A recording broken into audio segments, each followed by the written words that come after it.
everybody, this is Pete from Pete on the AT. Day 55, my Appalachian Trail through hike. Just broke down camp, just getting ready to leave.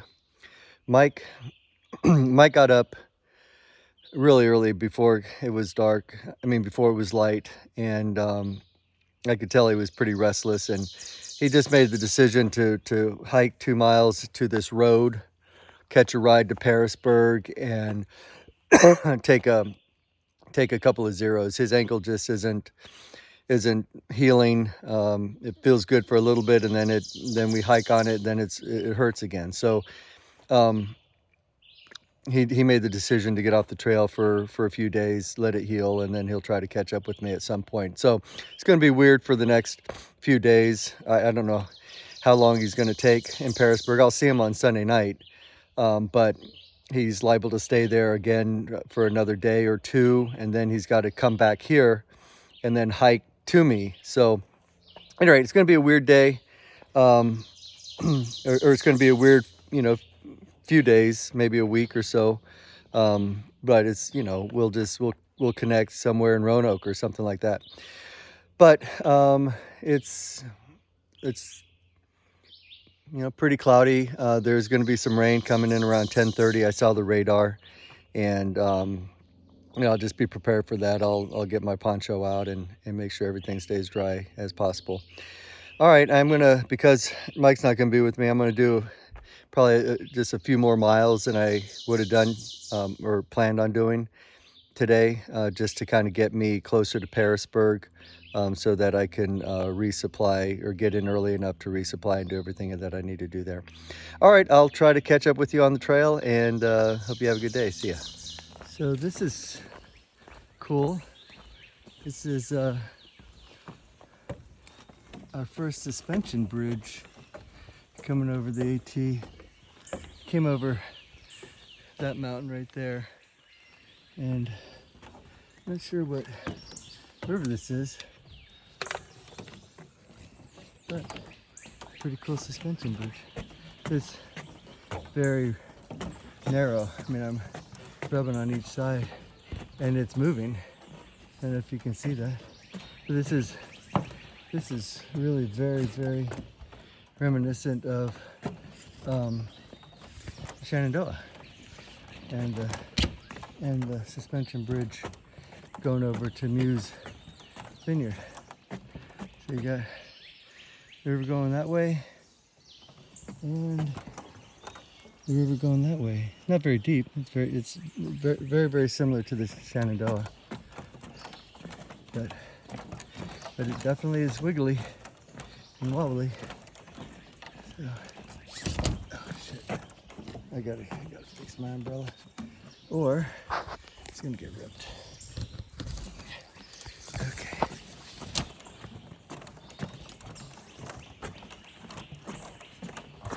Oh, whoa, whoa. My mother would not like this. Okay, made it. Well, that's pretty neat. This is in outside of Bland, Virginia. There are very few blooming anything right now, and it's just super fun to be able to see this thing in the distance and then walk up to it.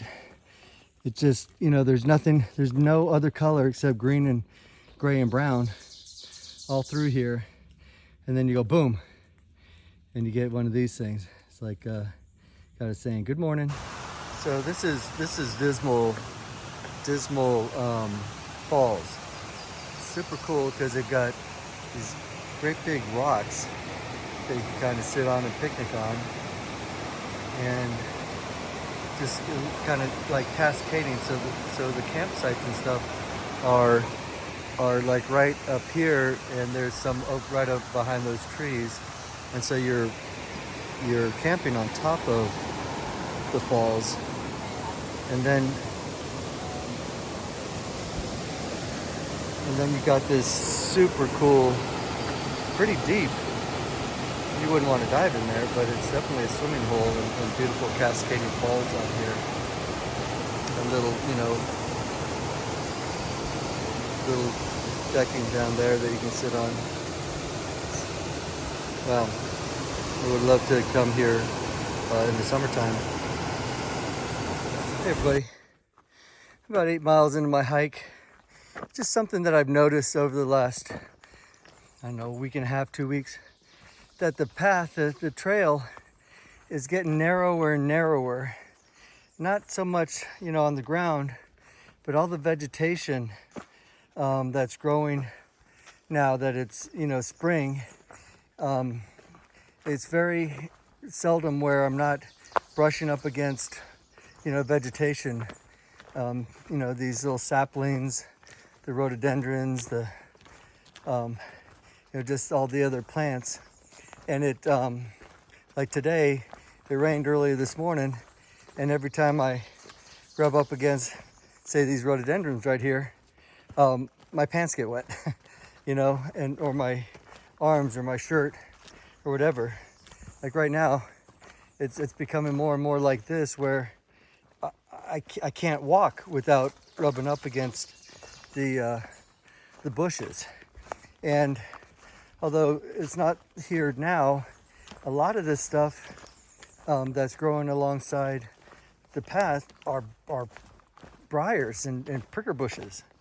And a lot of times I have to swat them out of the way with my trekking poles so that, you know, they don't scratch up my legs and my arms. And it's got me thinking that I'm gonna have to wear long pants and long sleeve shirts more often. But it's just a little observation now that spring is coming. Well, I'm at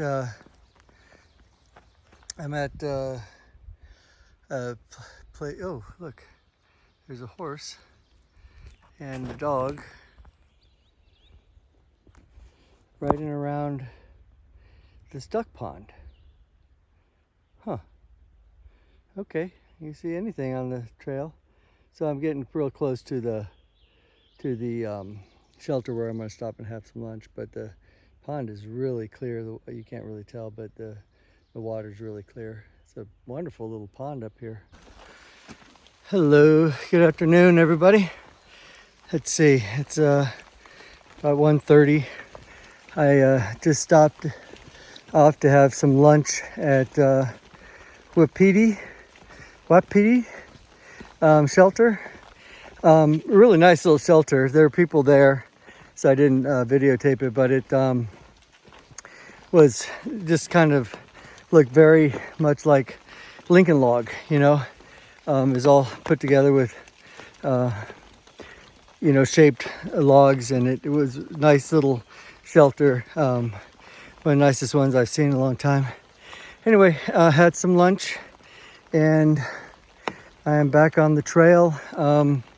As you might guess, it's raining. Walking in kind of a, you know, foggy cloud right now. And you know, if you look at the weather and the radar and all that, it looks like it's kind of here to stay, off and on all day long. And that's why I'm going to go to a shelter, so that if it rains all night, I can at least stay in a shelter and be, you know, drier than trying to set up my tent in the rain and then taking it down in the rain. So, but that